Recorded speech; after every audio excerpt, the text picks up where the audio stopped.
વરસાદનું red alert જે જિલ્લાઓમાં આપવામાં આવ્યું છે એમાં સુરત ખાસ કરીને આજુબાજુના એરિયાની અંદર પણ રેડ એલર્ટ હોવાથી અત્યારે કંટ્રોલ રૂમ ઉપર કલેક્ટરની ટીમ અને અમે બધા જ સાથે મળીને એનું બેસ્ટ પ્લાનિંગ ડિઝાસ્ટર મેનેજમેન્ટના જે રૂલ્સ છે એ પ્રમાણે બચાવ કામગીરીથી લઈને વગેરે તૈયારી પૂર્ણ કરવામાં આવી છે.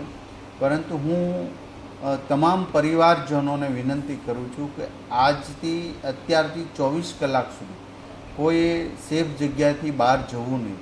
પવનની ગતિ તો 30 કિલોમીટર જે પ્રતિ પેલી રહેશે, પરંતુ વરસાદ ઝાઝો આવવાની હવામાન વિભાગની આગાહી છે.